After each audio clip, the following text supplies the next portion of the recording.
sure we need to do introductions. It seems like I imagine we all know each other. Do we have any guests with us this morning who typically aren't involved? I did not have anybody let me know that they would be here as a guest today. The only question I had for the group was, do you all have your documents, or do I need to do a screen share of documents? Are we good with documents? Okay, then I'm not going to screen share because I like to see all of your beautiful faces. All right, thanks, Veronica. So it looks like the first issue today is the approval of the agenda. So if I can get a motion in a second, then we can discuss. Can I get a motion? I'll make the motion. Thank you, Robin. Second? Second. Thank you, Dave. Anything to add to the agenda? Hi. Hey, Sue, good morning. Good morning to you Oh. too. Oh, shoot, I gotta get.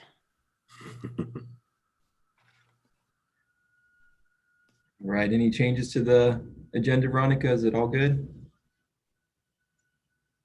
No? I hope so. Okay, thanks. All in favor of approving today's agenda for the December 10th board meeting, signify by saying aye. Hi. Aye. Awesome, thank you. Any opposed or any abstentions? Doesn't look like it, so motion carries. It looks like the next item here is the approval of the minutes from the October 8th board meeting, and those are pages 2 through 5 in your agenda. If I can get a motion in a second, then we can discuss. Somebody like to make that motion? Bob Alsep so moves. Thank you, Bob. Second? Second, Landis. Thank you, Al. All right, any questions or discussion on this?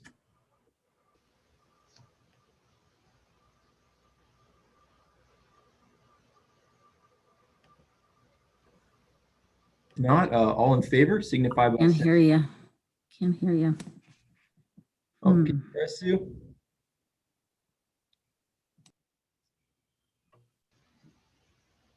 Right, all in favor of approving the minutes from October 8th, 2020? Aye. Aye. Thank you. Any opposed or any abstentions? If not, motion carries. All right, moving right along here. Item number 2, Budget Committee. So the first thing here is we have the December 2020 list of bills on page 6. It looks like that will require a motion and a vote. So if I can get a first and a second, then we can turn it over to Danielle or Michelle to discuss. So who would like to make that motion? Nate, that did come out of budget this morning with a motion. Oh, okay, great. So it's just discussion only? Discussion and then vote at full council, at full board. Okay. So I guess I'll start and then Michelle can add anything that I'm missing. The list of bills is pretty standard except for in the last section, the multi-system youth money, which is money that the state set aside for children that are in need of a placement. So that's a request and then a payment from the state. There is a bill there from last fiscal year. The ALCO had thought they submitted it, but we hadn't received it. So we are paying a $6,000 bill to ALCO for a child's respite from fiscal year 20. That I think is the only thing that's out of the ordinary.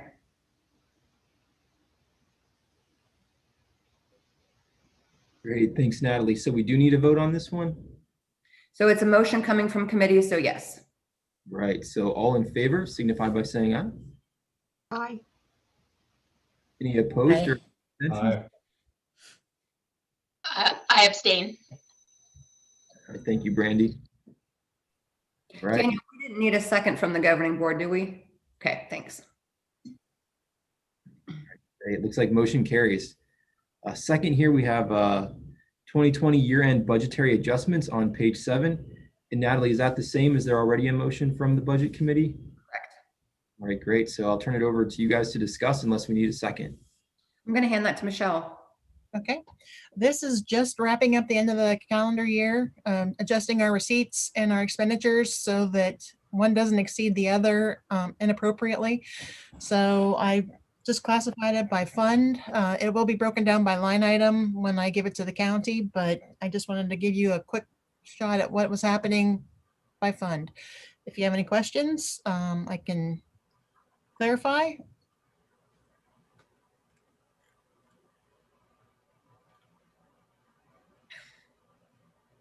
It's exciting stuff, I know.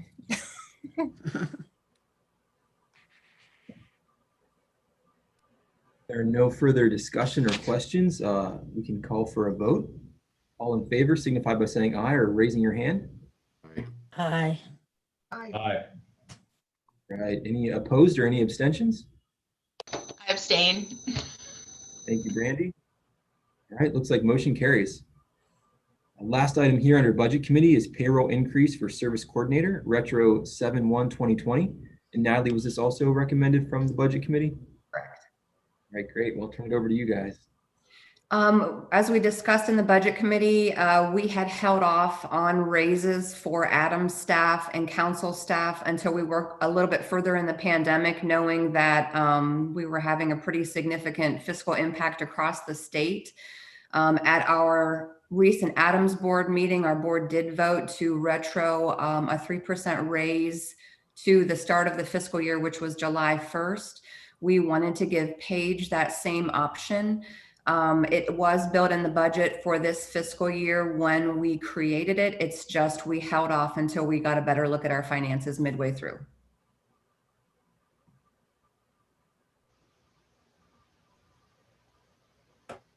Great, thanks, Natalie. Any questions or discussions on this item? If not, all in favor of supporting this, signify by saying aye or raising your hand. Aye. Aye. Right, any opposed or abstentions? All right, if not, it looks like that motion carries as well. Thanks, everybody. Paige, thank you for the good work as always. We appreciate it. All right, next, item 3, FCFC Governing Board Business of the Day. Looks like this is a discussion item. Veronica, Natalie, do you guys, one of you want to take this one? Go for it, Veronica.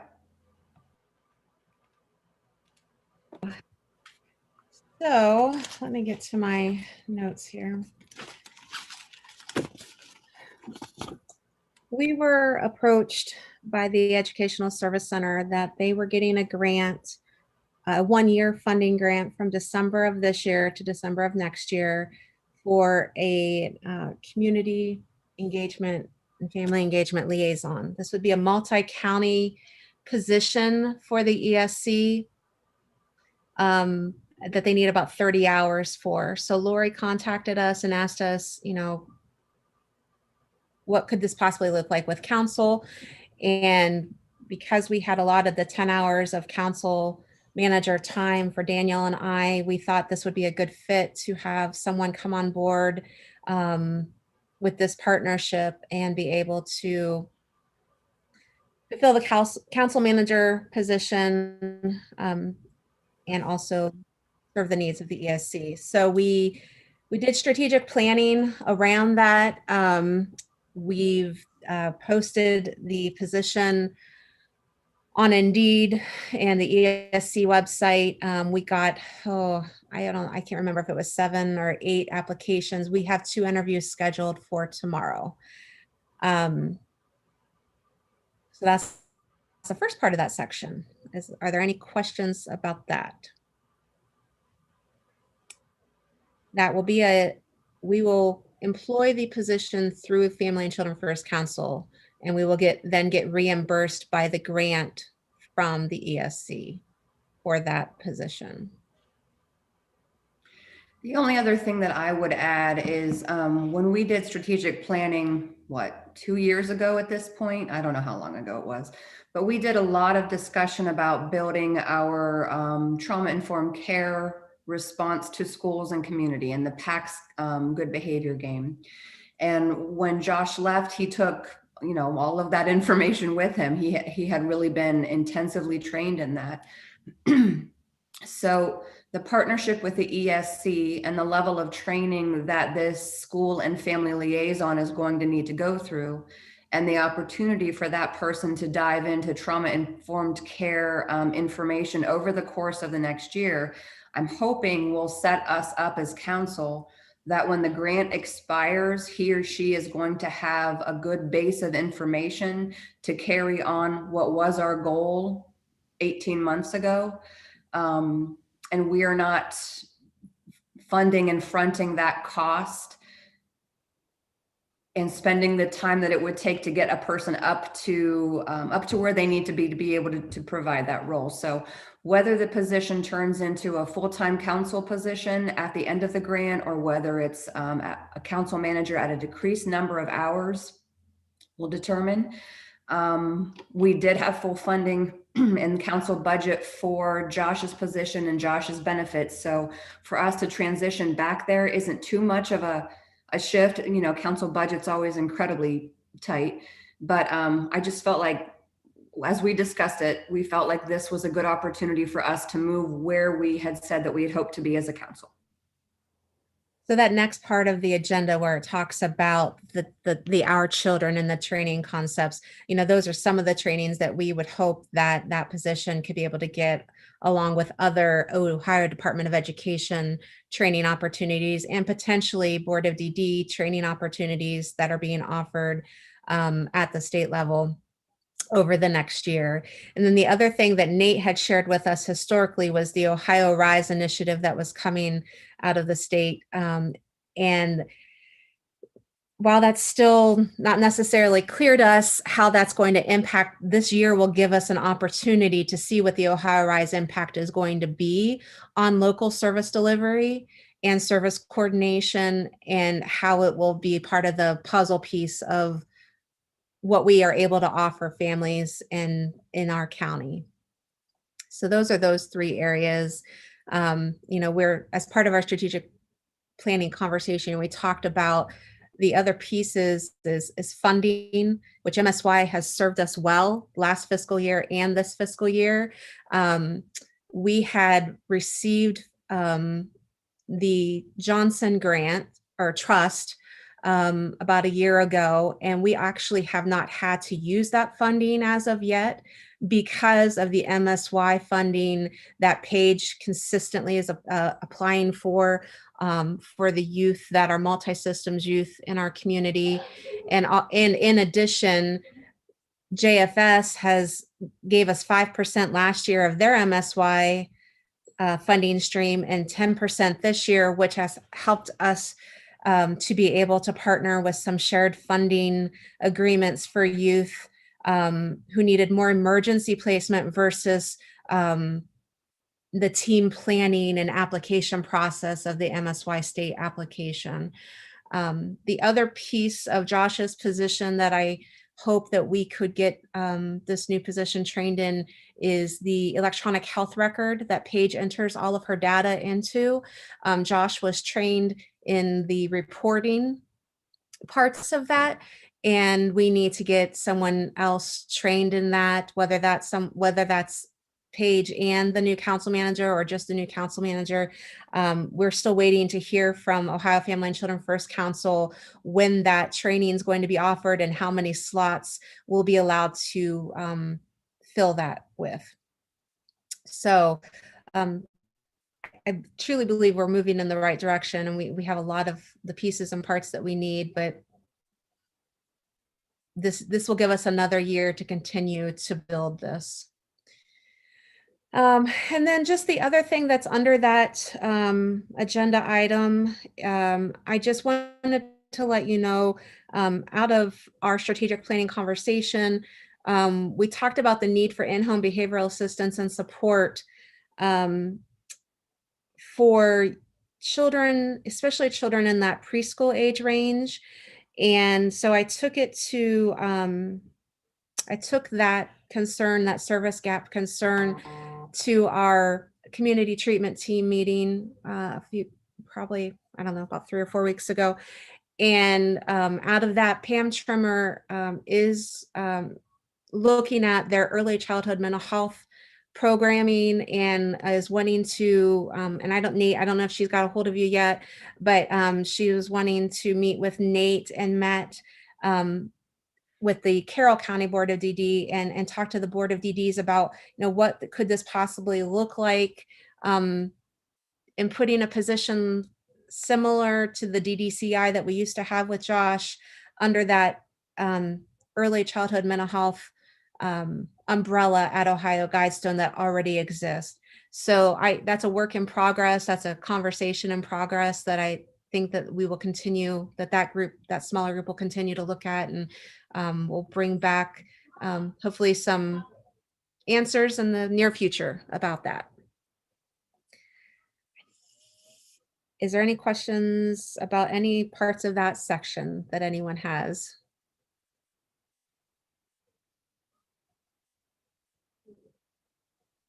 Okay, hearing none.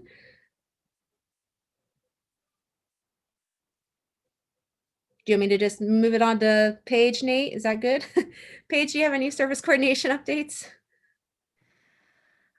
The only updates I have, just to update you guys on MSY, as of November 6th, we have gotten a little over 324,000, and that was for 8 kids. And I believe we've increased the number of kids we've been able to serve with MSY, and that the amount we've gotten has increased as well, because I continue to apply for continued funding and new MSY applications. So that's still moving along. And I have about 14 kids right now. I have 5 from one from Tuskegee, 2 from Dover, and 6 from Philly. And it's working out well with the kids, well, with all the kids, but I'm doing my internship for school with Family Children First Council, and my supervisor is Terry Carpenter from Philly. So it's working out well to kind of collaborate with those kids from Philly and her for my internship. Other than that, I've gotten a couple referrals this week, so I'll be talking to you, Veronica, and hopefully just getting more referrals and keeping my caseload up. So that's all I have. Paige is doing a good job of continuing to draw down the FCSS funding that we need to do. It used to be she had to have face-to-face contact in order to draw that down, and the rules changed when the pandemic hit. And so she's able to utilize Zoom calls and phone calls and emails, and at times she still might have some face-to-face, but she continues to meet her productivity percentages every month, and often there are months that she even goes over that. The one thing that Paige and I will be focusing on the next 6 months is the FCSS funding that we set aside for services for families or for needs of families. It's been very difficult to spend that money because camps aren't necessarily open. Respite isn't always available right now. And so the things that we would YMCA member, things that we would typically spend the money on that families would need when they could be out in the community, we're not able to do that. How we managed that last fiscal year was Paige did respite boxes, and she did activities that the families could participate in at home, art supplies, yoga supplies, bicycles, those types of things. So one thing I've asked Paige actually through the holiday is, some of our bakeries have cookie decorating kits and things like that. We're going to look and see if we can maybe get a supply of those for families, just to be able to have that family connection time that they might not necessarily be able to afford to do otherwise. So we're trying to be creative and out of the box to be able to meet the needs of these kids so that they're not at risk of removal, that they have the opportunities to increase their resiliency and increase the safety in the home while they're working through their plans with everyone.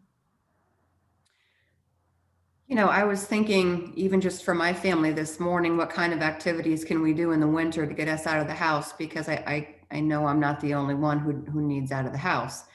I don't know if any of the snow tubing, the one that's in Akron, I can't even remember the name of it at this point, but that is a really fun family building activity. There's the Christmas house from the Christmas Story up near Cleveland. I wonder if any of them would either donate to council or if they would be willing to invoice council, and we could send some and give them gas cards and send families on some activities.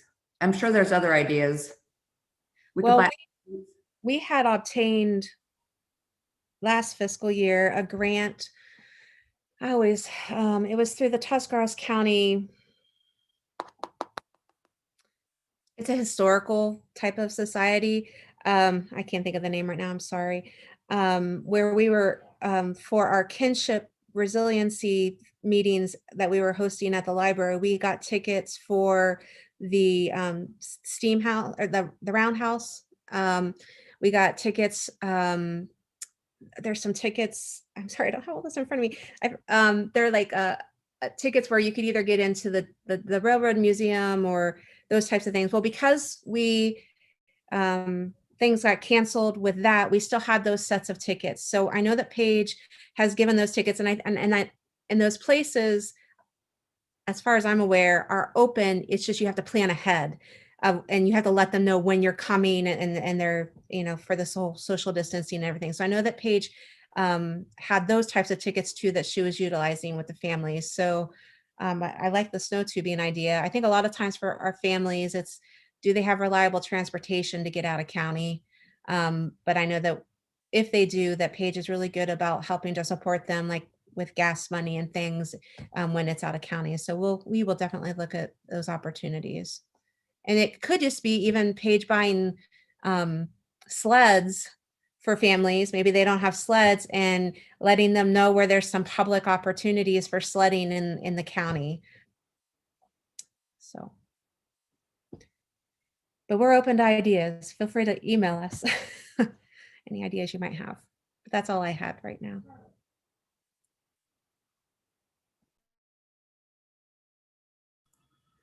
Thank you, Veronica and Paige, for those updates. It looks like next we have unfinished business shared funding discussion. Veronica, will you take the lead on that one? Sure.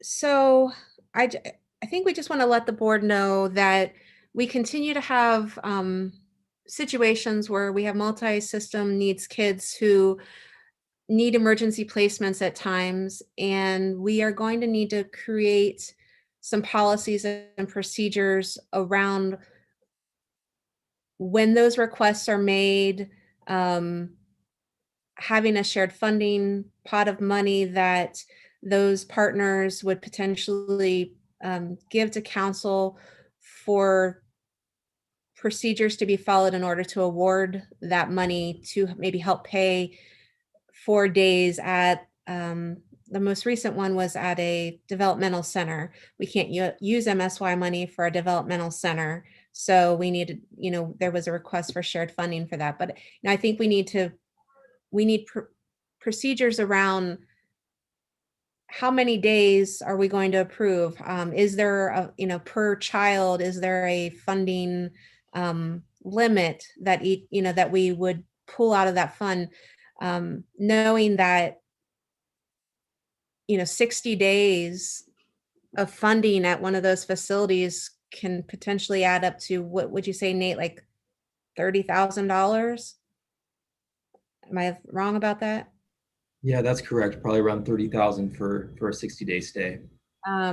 And so when you divide that up by 3 or 4 partners, or even just pool, if they are all giving you a shared funding and you're pulling it out of a pot that maybe has 100,000, you could potentially only serve 3 kids. I don't know. We just need to have more discussion. So that's on our radar. I just wanted to let everyone know that continues to be a discussion. It's on our radar for after the holidays to get those directors together to procedurally put into place a guideline for whoever's in my role, like our council manager role, so that decisions can be made at that level around those funding decisions versus having to go to those directors each time one of those situations comes up. Natalie, would you say that's an adequate explanation? Anything to add? I don't want to be involved whenever there's a child that needs placed. Veronica knows I asked her 47 questions just to make sure it's something I feel like I can get behind. I trust Veronica, I trust Paige, I trust the team to know where a child needs to go. And I would like them to move forward with those placements without having to run back and forth to me and the other directors. Other councils do this in different ways, but other councils do this heavily across the state. So that's, yeah, go ahead, Nate. Sorry, I would just mention, I just got off a webinar actually with O'Cali, and they've played a role in kind of the FCFC redesign. And they were talking a little bit about the MSY funds that were allocated, and they shared some good and kind of bad news. Of $1 million that was allocated, around 11 million has already been spent, which I think is great. And they said 75 counties have utilized the MSY funding so far. But what they shared, and I didn't know, and maybe Commissioner Hernandez can speak to it, is that fund was what they called a flexible fund at the state. And they were sharing that that is typically the first type of funding that is cut when there's a budget cut or budget constraints at the state level. So I think they were just trying to say, you know, with the deficit, things like that, the long-term availability of MSY is maybe not solid, but yet they were also sharing that the state cabinet level directors and others are really looking at the data from MSY to see what kind of things have been funded and to maybe package that into whatever Ohio Department of Medicaid's redesign is with MSY. So I'm hoping that maybe if the MSY dollars are cut, it's somehow captured in whatever this Ohio Rise program would be.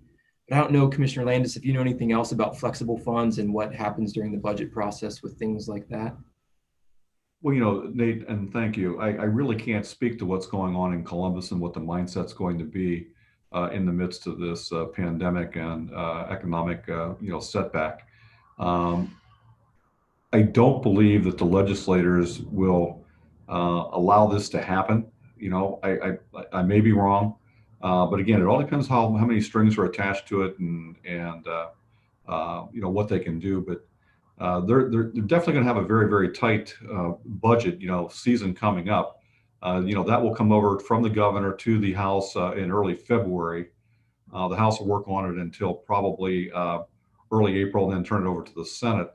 But keep in mind there's still $2.7 billion in the rainy day fund, that we diligently worked on while I was down there. But the governor seems to indicate that they may not need that money to plug the hole. So I really can't say with any honesty what they're going to do, but my guess is they'll try to do all they can to save it.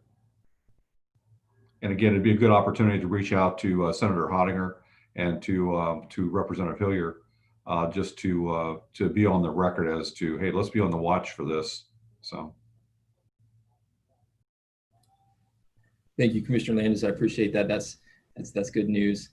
And I would say too, Veronica and Natalie and others, Tusk, I was asked to be on kind of a committee with this whole development of Ohio Rise. So I think any information that we can gather from our county of what we're seeing with MSY use, that could really help as we advocate at the state level for what this new program would be like. So I'm sure I'll be in touch with you guys as we move forward with this new program. But that's all I had to add on that topic. Anybody else have any comments or questions? All right, hearing none.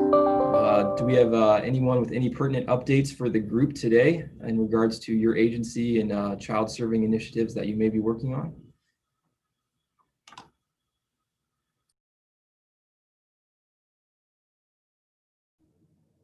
I will go if no one has anything. I am very interested in seeing who would like to work on a committee to address youth suicide prevention. We are seeing our numbers increase for our adolescents and adults, but I feel like council is the best place to come to begin to gather people for a committee. Especially with the holidays coming, especially with the pandemic going on after, as we continue through the dark and cold winter months. Please shoot me an email after the meeting if you are interested in being a part of a committee to address youth suicide prevention for our kids.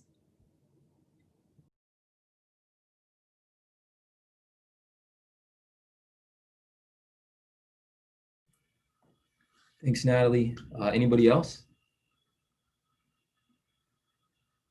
I could go quickly here. At our November board meeting for the county board, we set aside some funding to assist families with emergency childcare assistance. So for families who have kids who are served by the County Board of Disabilities, kids who have developmental disabilities, families are eligible to receive some assistance in covering additional childcare expenses that they're facing because of the pandemic. This would be for time that they're engaging someone to assist with childcare when the child would typically be at school. So these are for kids who are utilizing remote or virtual options at their school district. All the information is on our website, the forms that you need to fill out. Funding varies on whether or not the parent works outside of the home or not, but that's something that just newly came out. If you guys have any families who'd be interested or could benefit from that, they could shoot me an email and I could direct them to the right person with that program.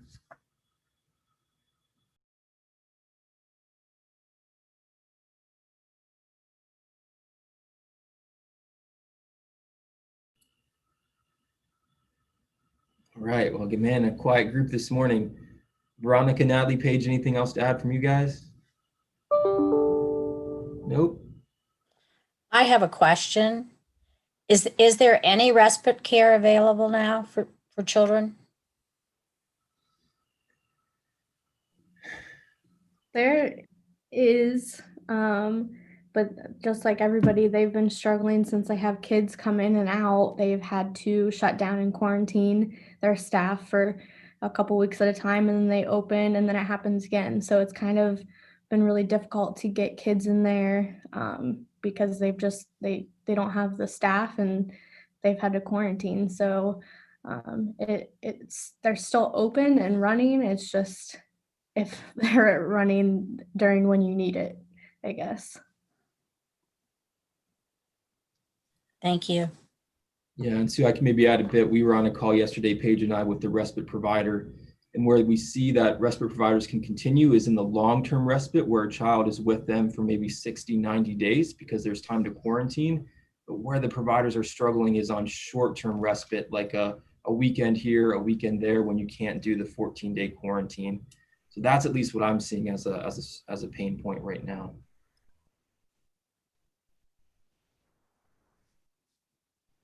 Nate, if I could add something for as a parent point of view, I know that you guys all do wonderful jobs. I don't know everybody personally, but I know a lot of you. I also do challenger baseball. I know that our families, and I'm sure other families and you and everybody that sits on this board knows that there's a lot of families out there struggling. A lot that are depressed. Parents are depressed because of no respite or their kids with them all the time. I know that Clayton's home with me. I'm not working right now because I don't have anybody to sit with him. I don't have anywhere to send him. But I know that other families are struggling. So I guess make sure that you're reaching out, and I'm sure you are, but just to say, make sure you're reaching out and check on those ones that don't say much.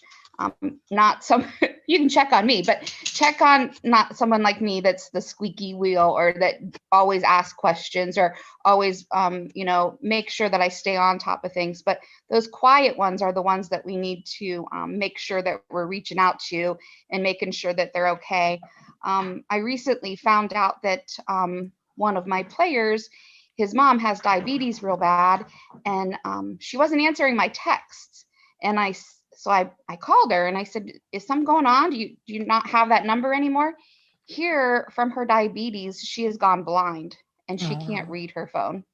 She can't read her text. Her son is in elementary school at Dover. So he is helping her with the laundry. He is doing his best at helping her with the phone. So they went from a 2-income household to a 1 household, and she's not able to do anything. She can't get him off the bus because she can't see. So they've made arrangements how the bus driver communicates with her on when she knows if he's, coming, So I felt bad because I hadn't reached out for her because she is a parent that she never complains. She never not advocates, but she never says too much. She's always the helper. When I need a volunteer, she's always there. So I think the ones that we are quiet, some of them are suffering.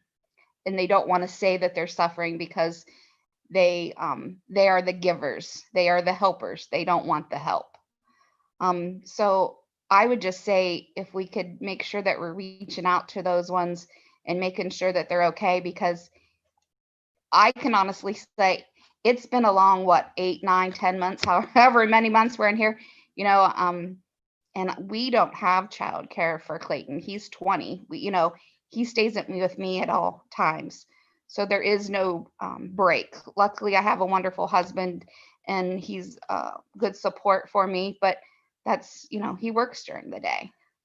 So I would just make sure that we're reaching out to them and making sure everybody's okay, because it's been a very long time for kids and families with special needs.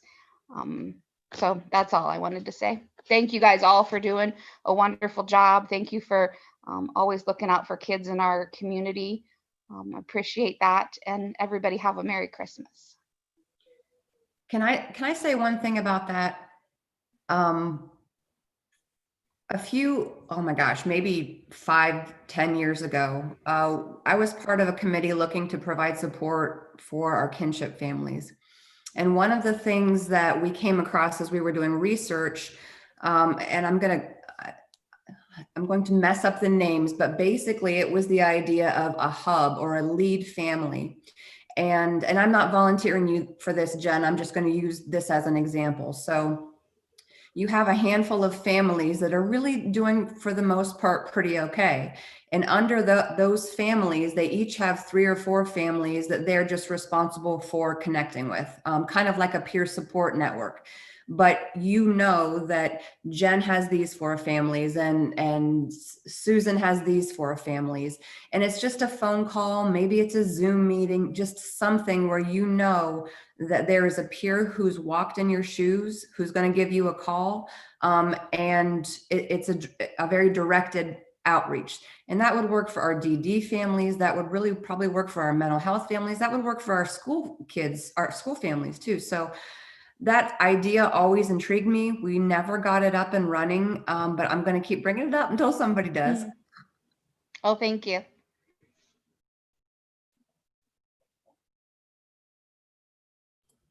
Thanks, Natalie, and thanks, Jen, for sharing that. That's definitely great information, very pertinent at this time. And I know Veronica and Natalie from the Adams Board, they've joined some of our staff meetings even and just did debriefing, just asking how we're doing. And after one of those meetings, one of the staff members here said it was just so good to vent and just complain a little bit and have that space to just share what a frustrating time this has been. So that makes me think of a bit what you're sharing, Jen, just to be able to have a human connection and share that this year has been a bit crappy in different ways. So that's helpful. Thanks, guys. If there's nothing else, is there anybody else comments or questions for today? I have another question.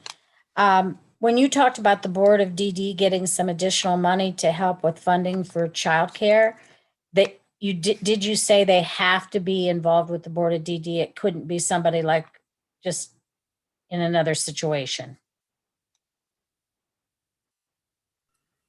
Yeah, so it would have to be a child who's eligible for DD services. So a kid Okay. with developmental disability. And if there's a suspected disability, they've never completed eligibility, we could do that pretty quickly to determine if this is something that they could utilize.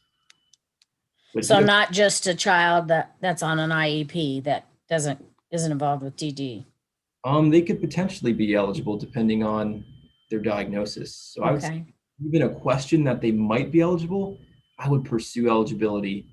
And you could contact me and I could get that family linked up with the right person here. Okay. I don't know. I don't have any specific family in mind right now, but just as things pop up, there's things like that do pop up, and I just wanted to kind of know if that would be something that we could at least ask you about if it does pop up that they need. Because Yeah, definitely. all of our kids are on remote learning right now. Mm-hmm. So, and then you've got the holiday break, Yes. and then we're hoping that by January 11th, we can be back to a regular schedule, with children coming to be doing whatever they're signed up for, whether it's coming to the center or virtual, but you don't know, you just don't know where we'll be then. And I know, like Jen was saying, it's very difficult for a lot of families Definitely. And if it's and a- caregivers and everybody, all of us. It's true. If it's okay, Sue, Veronica, I could just send out the link to that program to the group so you guys could see some of the more details about that. Okay, thank you.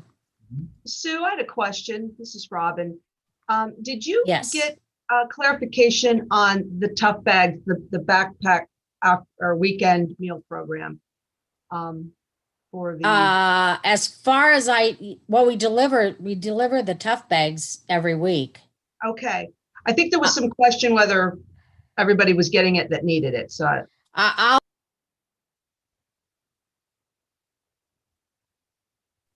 you're muted, Sue. I will check with somebody that handles that to see if they're getting weekend tough bags, is what you're saying? Yeah, I know we talked about it before. I think Sylvia was on the line, but just want to make sure, especially with the extended. We were, yeah, because I actually emailed, that was like last month or something, Okay. wasn't it? Yes. And I emailed Stephanie. I emailed Sylvia and told her that because I checked then. So Okay, very I guess good. I don't have to check again, right? Thank Thank you.